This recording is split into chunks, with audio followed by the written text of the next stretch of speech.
మమ్మల్ని కనికారం లేకుండా పోయింది సీఎం కు రేవంత్ రెడ్డికి. మేము ఆత్మహత్యలు చేసుకొని చస్తున్నాం పిల్లలు దాదలేక. మేము తీసుకొని పోయేది రోజు ఇంటికి పోయేసరికి 600 రూపాయలు 500 రూపాయలు మా జేబులో ఉంటుంటాయి. అంటే దారి ఖర్చులు మొత్తం పోను మా ఇంటికి పోయేసరికి 200-300 రూపాయలు తీసుకొని పోతున్నాం. అంటే ఒక్క సంవత్సరం దసరా చేసుకోండి, ఈ సంవత్సరం నేను దసరా కూడా చేయలేదు.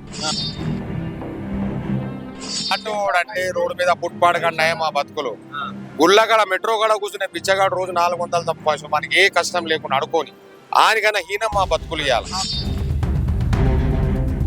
అటోడు పోతాడు, ఇవాళ సాయంత్రం పోతాడు, దుమ్దాం చేసి నీ అమ్మ కోట్ర మందు తాగినా చెయ్యితే ఫ్రీ బస్ ఎక్కిందా ఆధార్ కార్డు పట్టుకొని ఇంటి పడేదాకా పోతుంది. నేనే అప్లికేషన్ పెడితే నాకే రాలే. ఎలక్ట్రానిక్ బండి వచ్చింది తీసుకుపోరా బాబు అంటుండు. ఏమి ఇచ్చిండు రేవంత్ అంటారు. రేవంత్ ఏం చేసిండు మాకు? ఏం చేసిండు? ఈ ఆటో వాడు ఓలా ఊబర్ పెట్టుకొని కూడా అట్నే చూస్తా ఉంటాడు. నాకు పడతలేదు ఏడికెళ్ళి పడుతుంది నీకు?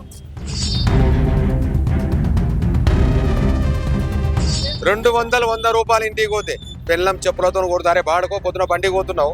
ఏం చేస్తున్నావు నువ్వు కష్టపడి? ఇక్కడ కాసేపు వెహికల్ పెడితే ఇప్పుడు కాసేపట్లో పోలీసులు వస్తారు. మళ్ళీ పోలీసులు వస్తారు ఫోటోలు కొట్టడం, పోలీసులు వచ్చి గెదవడం, సగల బాధలన్నీ కూడా ఆటోకి. ఆటో డ్రైవర్లు అంటే రూమ్ల కిరాయికి ఇస్తలేరు. ఆటో డ్రైవర్లు అంటే కిరాయికి ఎందుకు ఇస్తలేరు? అంటే వీడు ఆటో నడుతలేవు, దందలు ఏం నడతలేవు. మాకేం ఇస్తాడు? నెలకు 600 రూపాయలు ఏ రకంగా ఇస్తాడు వీడు? ఎస్ఎస్సి పాస్ అయిన 83 మార్చిలో 84 నుంచి ఆటో నడుపుతున్నా. జాబ్ గురించి అప్లై చేసా, జాబ్ రాలేదు. మా డాడీ ఏం చేసిండు? ఆటో ఇప్పించిండు. ఇప్పుడు రేవంత్ రెడ్డి అని అయితే మమ్మల్ని సర్వనాశనం చేసిండు. మా బతుకులు బండారం చేసిండు, ఆత్మహత్య చేసుకుంటా చేసిండు, మేము బతకకుండా చేసిండు. గత 10 ఏళ్ళు బీఆర్ఎస్ గవర్నమెంట్ పాలించింది, అంతకుముందు కాంగ్రెస్ పాలించింది. మేము ఎప్పుడు ఇటువంటి బాధలు పడలేదు, ఇటువంటి కష్టాలు పడలేదు, ఎటువంటి కష్టం కూడా రాలేదు మాకు. కానీ ఈ 2.5 సంవత్సరాలు 2 నెలల్లో ఎటువంటి కష్టం అంటే అటువంటి కష్టాన్ని అనుభవిస్తూ ఉన్నాం. చూస్తాం. ఇంకా ఇప్పుడు 22 నెలలు అయింది, ఇంక 28 నెలలు ఉంది. చూద్దాం అప్పటిదాకా కూడా బతుకులు ఇట్నే ఉంటాయా పోతాయా?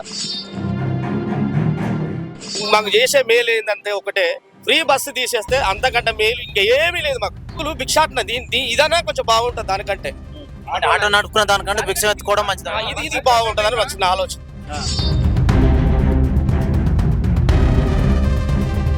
పొద్దుగాల 8:30కు వచ్చిన 260 రూపాయలు కిరాయి.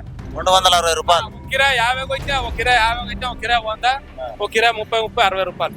ఇయ్యే పైసలు జీవుల పైసలు. దేనికి అంత కక్ష కట్టడం దేనికి?